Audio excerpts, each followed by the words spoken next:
What's up? I'm here today to talk to you about why your subconscious mind is so powerful.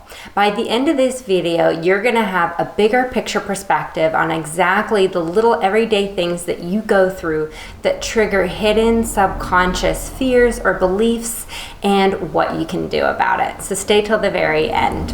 I'm Susie Connerly, and I have helped hundreds of my clients heal their relationship, communication, and general fears and anxieties to live the most aligned, happy lives for them possible. I use hypnotherapy and energy therapy in my sessions to help my clients up-level in massive ways in a short amount of time. So let's get into it. The subconscious mind, as evolved and as amazing as we are, sending people to the moon, satellites all the time, going around in space. We're coming up with new technologies. We have this incredible capacity to create and expand and really, really evolve. And at the very same time, we have a huge part of our mind, the subconscious part of our mind. It takes up about 90 to 93% of our mind that is incredibly primitive. So our minds haven't really evolved so much over time. We essentially have the same structure that we did millions of years ago. That's a really big deal because life was different back then, quite obviously. So the subconscious mind is incredibly powerful because it's wired in safety and survival. So the subconscious mind is primitive, number one. Safety and survival is number two. So think of it like this. We always hear these examples about how our mind is wired, for fight, flight, or freeze, and that's totally true. But they always give the example of physical dangers, and that's true. We are, of course, designed to keep ourselves safe physically. And it's so incredibly powerful in order to not only help you survive, but to help you survive in the quickest and most efficient way possible. Think about it like this. If you had to think about whether or not to stick your hand in a fire or whether or not to get on the freeway going the wrong way, you'd be dead really fast, right? So the subconscious mind is wired to be super powerful so that it makes these decisions before you even have to think about it. That's why they just become autonomic. They become a part of our operating system when we have deeply held beliefs and patterns, and the subconscious rules all of that.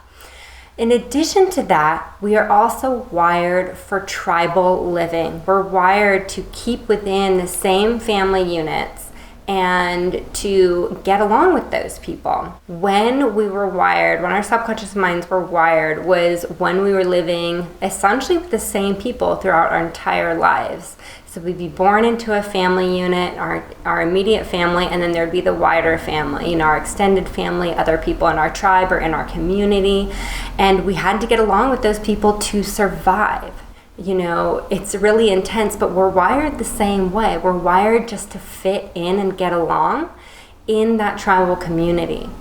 That's why the subconscious mind hangs on to social conditioning and its early experiences really, really strongly, because when your 5-year-old mind is learning and growing about your environment and the way that you're going to live, it feels like you're going to be that way for the rest of your life, because that's how the primitive mind is designed. It's really, really telling about why we hang on to beliefs from childhood, or why we manifest familiar patterns in our partners that we had maybe from a parent or from some part of our community when we were growing up, because it's incredibly familiar. So the subconscious mind is wired so powerfully in order to keep you safe and keep you within the tribe and keep you connected so that you can hook up with the right person and have babies and pass on your genes, and so that you get the best of the community, so that they want to take care of you. That's why we create a lot of conflict in the mind, because we want to be significant within our tribe, but not too different, right? So we want to have a special set of skills, or we want to be really good at something, and that's why we do a lot of competition and comparison and contrasting, because at one point our survival depended on that.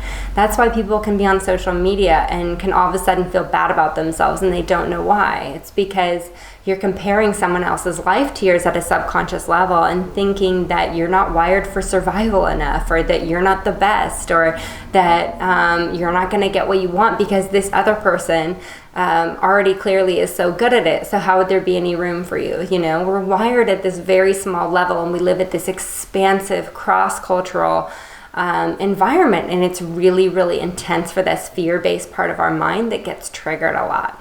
And I mentioned this earlier, but how the subconscious mind does that is it creates repetitive patterns or loops in your mind so that you don't have to take any time thinking about those things. You don't have to take any time to understand how to not cause conflict. You know, if there was an inner voice that would just be telling you, oh no, don't do that, you're gonna rock the boat, or you're gonna upset someone, or they're not gonna like you, or, you know, all of these things we brush up against these things in our environment, and social conditioning and friendship conditioning and relationship conditioning. And there's so much pressure in order to succeed or to thrive, and we are hardwired to do that.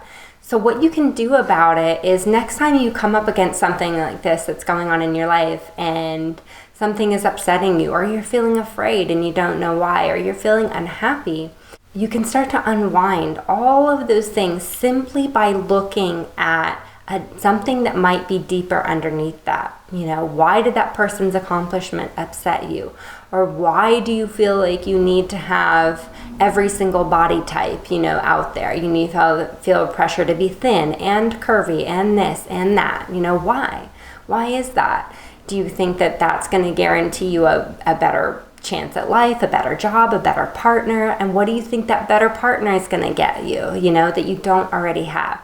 So start to unwire these things, and you will see that it runs really deep, but it's also a lie. You know, our subconscious mind tells us a lot of things that aren't true, and it's really trying to keep us safe. It thinks it's doing a very good job. That's why it does that. But it's not always true or relevant. And a lot of people are running on a lot of negative emotions a lot of the time, and either running to or running away from something, and it's really quite unproductive. So I hope that you understand now and can let yourself off the hook whenever you get triggered, because we're literally created this way. Our brains have been created this way. Our minds have been created this way. So once you start to understand how your mind works, you can start to suggest more positive, resourceful things to it. Like, there's more than one way to achieve your goal, or to manifest the perfect partner, you don't actually have to have all these things that you think that you do, and that the right person